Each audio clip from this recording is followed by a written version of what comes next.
ROS가 많이 분비되면 신경세포가 신호 전달을 잘 못하겠죠. 그러면 치매가 걸리는 거예요. 관절에 있는 연골세포가 이게 잘 못한다 이러면 골관절염이 생깁니다.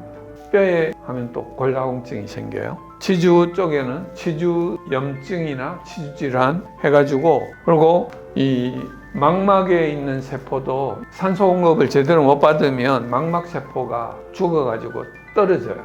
떨어지면 시력을 잃게 되는 거죠.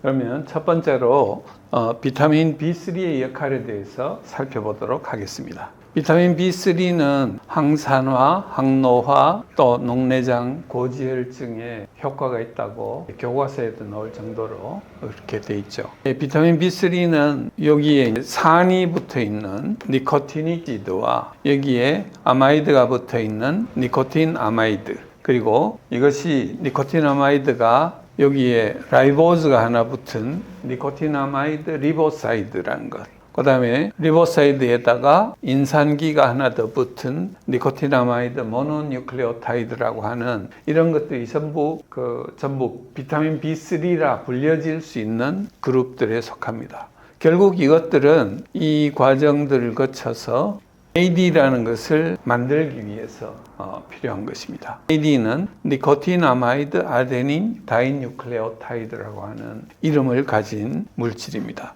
그래서 비타민 B3가 꼭 필요한 이유는 이걸 만들기 위한 것으로 여러분들은 이제 보시면 될 것 같습니다. 이 니코틴아마이드라는 이름을 쓰니까 사람들이 이게 담배 필 때 니코틴과 어떤 관계가 있나 이런 의심을 가지시는 분들이 많은데, 화학적으로 니코틴아마이드와 니코틴은 전혀 별개의 것입니다. 그렇게 이해를 하시면 될 것 같고, 비타민 B3 계열들은 우리 몸에서 만들어지지 않습니다. 그렇기 때문에 외부에서 섭취를 하든지 아니면은 단백질을 섭취할 때 단백질에서 분해하면은 아미노산이 나오는데, 그 아미노산 중에 트립토판이라는 아미노산이 있으면 이게 대사가 되어 가지고 니코틴 아마이드까지 만들어지는 과정으로 들어갈 수 있습니다.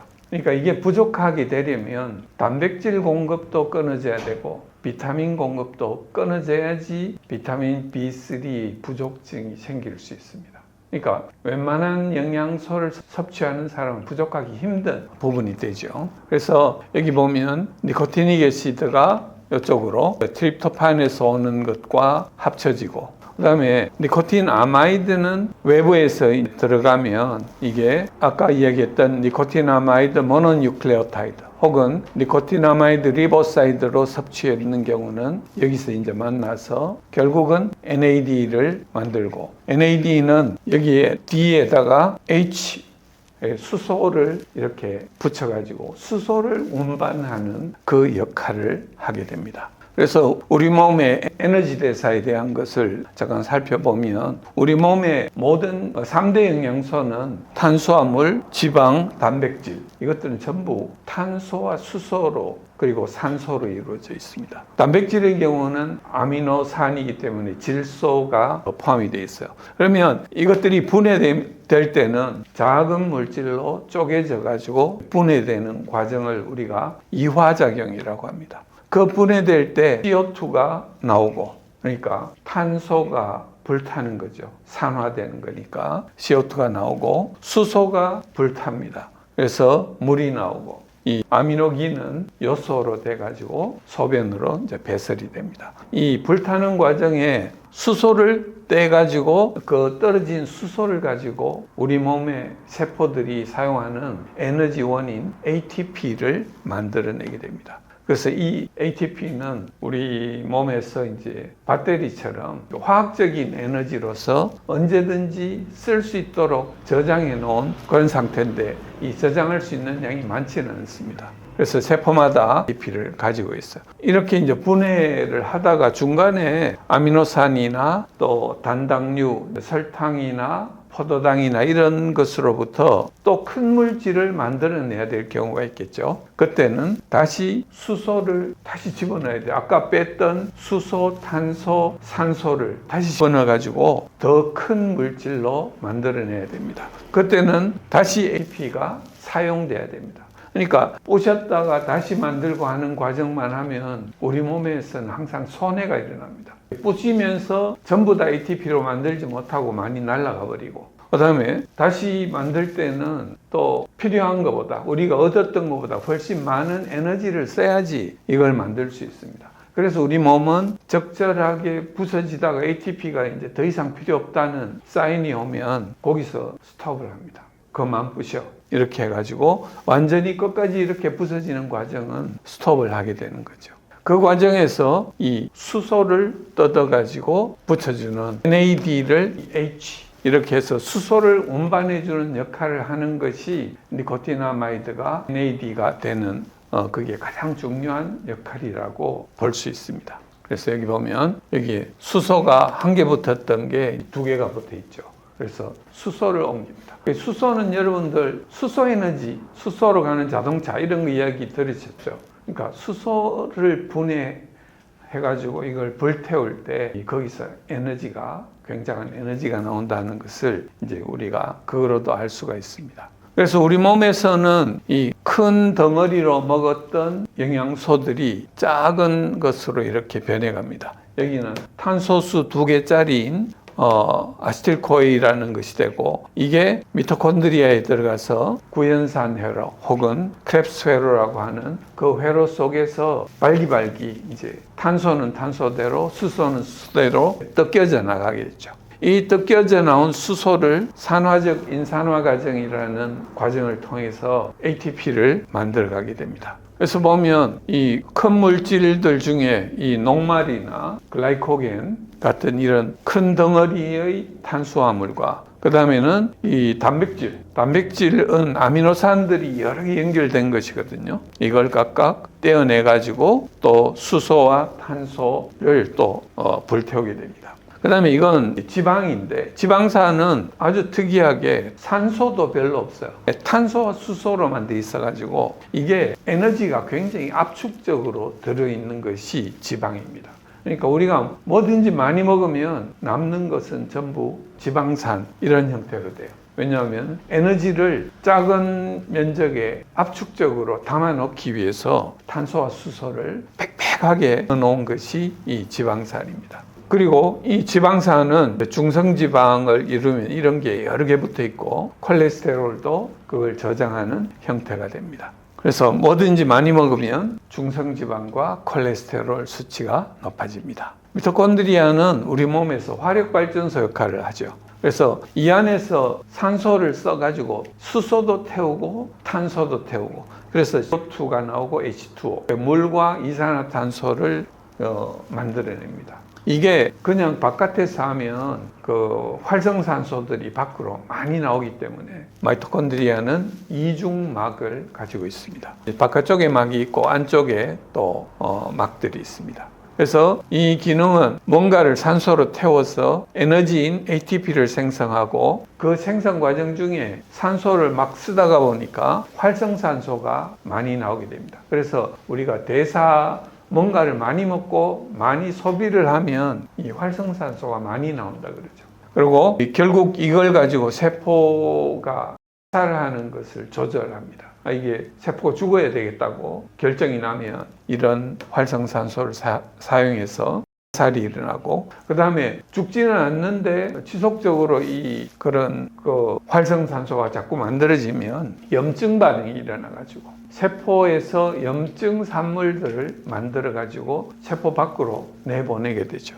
그래서 염증 반응을 이 활성산소로 또 조절하게 됩니다. 그래서 노화된 세포는 염증의 산물들을 밖으로 많이 내보내가지고 주변에 있는 세포들도 같이 늙게 만들어버려요. 그래서 이런 마이토콘드리아가 하는 역할이 이런 걸 하는 것이다 하는 것을 보여주고 있습니다. 그래서 마이토콘드리아 속에 아까 전자전달계라는 것이 있는데, 이 구연산 회로에서 이걸 다 태워가지고 수소가 떨어져 나오면 수소를 NAD가 수소를 받아서 NADH가 되고, 그 NADH가 여기서 이제 펌핑 아웃 됩니다. 그러니까 안쪽 마이토콘드리아 막 바깥쪽 마이토콘드리아 막인데 안쪽 막에 이런 것들이 있어요. 그래서 여기서 수소가 이 바깥쪽으로 쫙 빨려 나가고 이 안쪽에는 수소가 아주 농도가 낮고 여기는 높게 되죠. 그건 마치 뭐와 비슷한가 하면 댐에 물이 가득 차서 댐의 이쪽 부분, 안쪽 부분은 수위가 굉장히 높고 아래쪽은 수위가 낮은 그것과 비교를 할 수 있죠. 에너지 차이가 나고 또 반대로 수소가 이 양성을 띠잖아요. 이게 빠져나가면 안에 전자가 안쪽에 많이 남아있어요.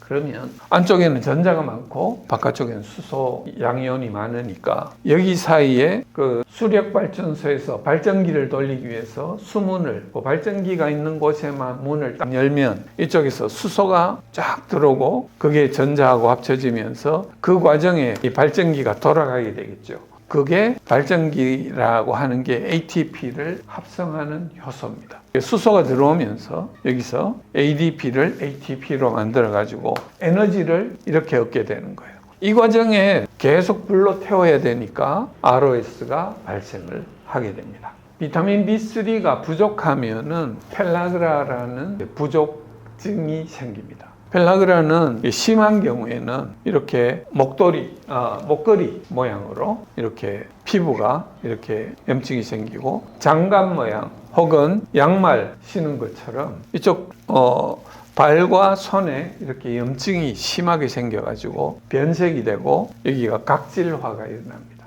그래서 펠라그라에서 가장 두드러진 현상은 밖으로 보이기를 피부염이 나타나는 것이요. 그 다음에는 설사가 또 나게 됩니다. 그것은 점막에 이와 같은 염증이 또 생기는 거예요. 그 다음에는 이게 신경세포에 부족하게 되면은 치매가 발생합니다. 그래서 이게 B3가 부족하면 아주 강력하게 나타나는 3D 세 개의 현상이고 심하면 죽게 됩니다. 그래서 여기에는 비타민 B3만 딱 주면 그대로 씻은 듯이 나아지는 거예요. 이게 옥수수를 주식으로 하는 사람의 경우는 단백질도 적고 B3도 거기에 적다고 해요. 그래서 옥수수를 주식으로 하는 사람들에게 많이 생기는데 신대륙인 미국과 캐나다에서 그게 많이 생겼는데 미국에는 B3를 그 옥수수 가루 속에 이걸 집어넣고 캐나다에는 그걸 집어넣지 않아가지고 캐나다 사람은 이게 굉장히 많이 생겼는데 미국 사람은 이게 안 생겼다 그래요. 그래서 이게 정체를 먼저 알았는데 그 덕으로 미국은 혜택을 본 것이죠. 그래서 비타민 B3가 영양소로서 비타민으로서의 역할을 하는 것은 각 세포의 활동에 필요한 ATP를 미토콘드리아에서 만들 때 그 수소를 운반해주는 NAD의 전구물질로서 꼭 필요하다. 이게 비타민으로서의 비타민 B3 역할입니다. 그걸 이런 펠라그라가 발생하지 않도록 하기 위해서 하루 권장량은 15mg입니다.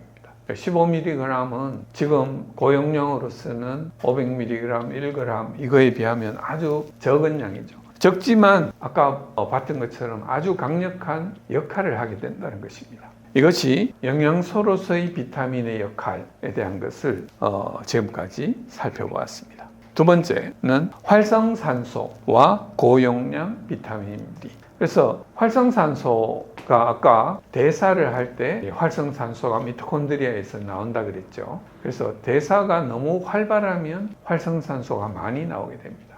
그래서 너무 많이 먹고 많이 소비하면 결국 이 활성산소가 많아져서 세포가 노화되게 된다 하는 그 이야기를 볼 수 있죠. 그래서 여기 보면 활성산소가 언제 생기느냐. 아까 이야기할 때 미토콘드리아에서 대사 과정 속에 이게 만들어지고 그 다음에 염증이 있어서 백혈구가 뭔가를 탐식해가지고 잡아먹을 때 그때 염증이 일어날 때 이 발생기 활성산소가 생깁니다. 그 다음에 담배를 피거나 그 다음에 방사선을 쬐거나 그 다음에 공해 그리고 UV를 쬐거나 이게 전부 그 짧은 파장의 위험한 파장이 그리고 엑스레이 또 자외선 그리고 방사선 이런 것들이 전부 그 이 활성산소를 만들어내는 그 역할을 하게 됩니다. 그 다음에 우리가 햇빛을 많이 쬐는 거 햇빛 속에 자외선 그것도 이런 영향을 미치게 되죠. 그 활성산소에는 먼저 슈퍼옥사이드라는 게 있습니다. 슈퍼옥사이드. 이건 산소인데 반응성이 엄청나게 강한 산소예요.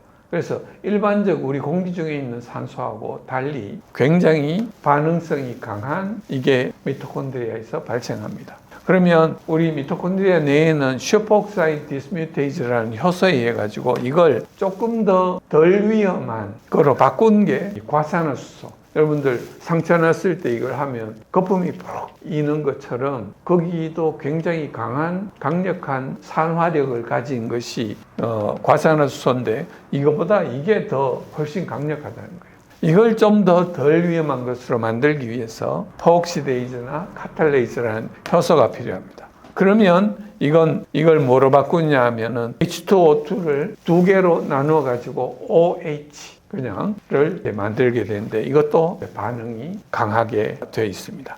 그래서 얘들은 전부 위험한 것들이에요. 위험한 것들이기 때문에 미토콘드리아의 이중막 속에 가두어둬야 됩니다. 대사할 때는. 그런데 외부에서 만일 이게 들어오면 어떻게 되느냐? 아니면 외부에서 방사선을 쬐든지 다른 어떤 물질에 의해 가지고 이런 게 생기면 그 문제를 어떻게 할 것이냐 하는 겁니다. 그래서 이렇게 그 외부에서 오거나 미토콘드리아에서 너무 많아서 밖으로 세포 안으로 새어나온 이 활성산소가 있으면 아까 이야기했던 슈퍼옥사이드와 과산화수소와 하이드록실 라디칼 이것들 전부 세 개를 합쳐가지고 활성산소라 그러는데 얘들은 만나는 닥치는 대로 산화시켜 버립니다.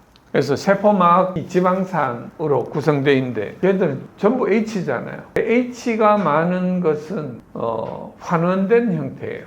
H를 떼버리면 산화되는 형태고 거기에 산소가 붙어도 산화되는 형태거든요.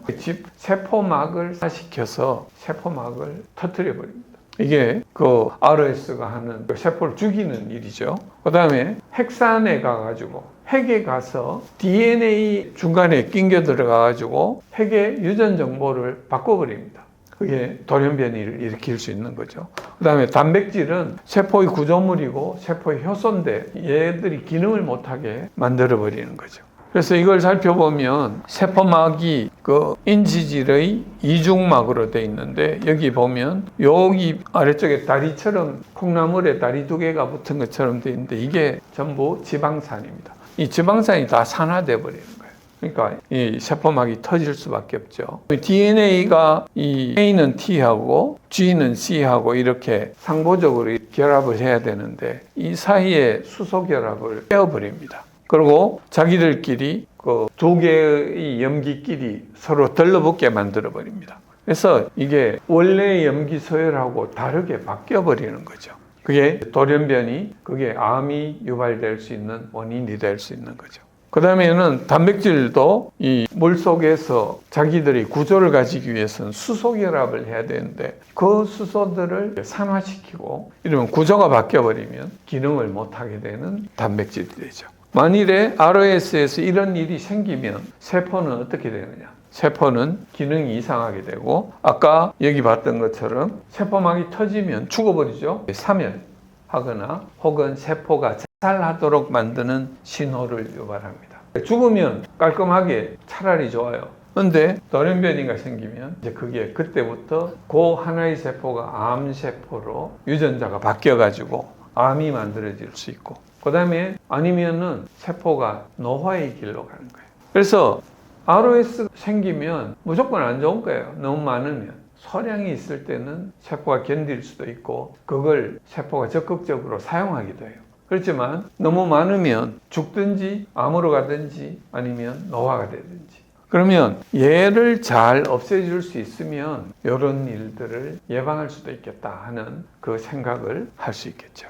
요즘은 안 늙으려고 사람들이 사력을 다해서 여러 가지 노력을 하다 보니 어떤 것이 있냐면은 정상적인 세포가 어떤 부분에 데미지를 입으면 그 중에 일부 세포가 노화가 일어나요. 노화가 일어나면 노화된 세포가 자기 옆에 염증성 물질을 막 분비를 합니다. 그러면 주변의 세포들까지 같이 늙게 만들어요. 그래서 사람들이 선택한 방법은 이제 과거에 이제 고려장 이런 거 비슷하게 노화된 세포를 죽여버리는 거죠. 노화된 세포를 골라서 죽일 수 있는 그런 물질들이 있어요.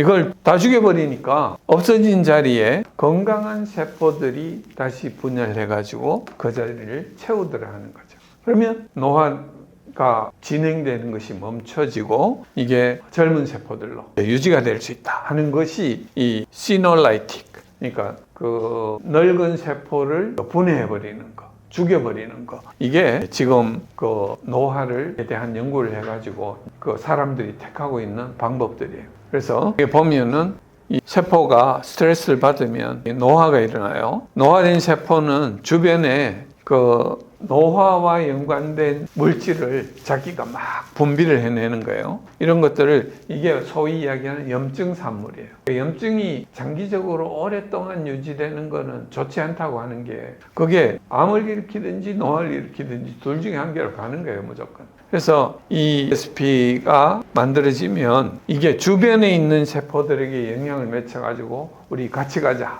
이렇게 되는 거죠. 그래서 이걸 시놀라이틱스는 그 중에 노화된 세포를 죽여서 이 그 노화를 유도하는 그 염증성 산물을 못 나오게 만드는 그런 그게 지금 작동하고 있다.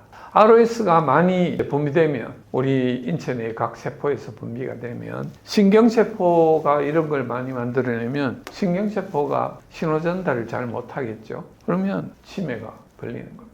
관절에 있는 연골세포가 이게 잘 못한다 이러면 골관절염이 생깁니다. 그러니까 나이가 들면 계단을 내려오고 이런 거에 되게 불편해하죠. 뼈에 하면 또 골다공증이 생겨요. 치주 쪽에는 치주염증이나 치주질환 해가지고 여러 가지 그 뼈가 내려가 버리니까 이가 흔들흔들 이 뿌리가 이제 그 뿌리가 박혀 있는 깊이가 얕아지니까 쉽게 흔들리고 그냥 쏙 빠져버리는 거죠. 그 다음에 피부는 이 피부가 계속 재생이 일어나야 되는데 이 재생이 안 되고 노화가 일어나면 재생의 속도가 느려집니다. 그러면 느려진 만큼 낡은 세포들이 축적되는 거죠. 그러면 피부가 쭈글쭈글해지고 그다음에 또 뭐 여러 가지 노화의 현상들이 나타나는 거죠. 그리고 이 망막에 있는 세포도 이런 ROS에 의해 가지고 공격을 받든지 아니면 녹내장은 안압이 높아지는 거잖아요. 안압이 높아지면 혈관을 눌러가지고 여기는 이제 그 반대의 현상이 생깁니다.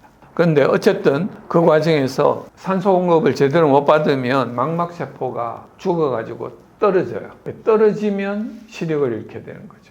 그래서 녹내장에서 이 망막 세포가 이렇게 눌려가지고 죽고 떨어지는 것을 방지해 줄 수 있는 그런 역할을 할 수도 있다는 거죠. 니코티나마이드가. 그래서 요게 이제 전부 ROS에 의해서 노화가 일어나고 노화에 의해서 생긴 여러 가지 이런 질환에 니코티나마이드가 작용할 수 있는 원리가 될 수 있는 거예요. 기본적으로는 어쨌든 염증을 적게 하고 우리 줄기세포가 노화가 안 되게 만들고 그래서 건강한 세포가 제대로 계속 공급될 수 있도록 만드는데 그걸 방해하는 게 이 활성산소고 그 활성산소를 잠재울 수 있는 게 니코티나마이드다 하는 그 역할이 됩니다.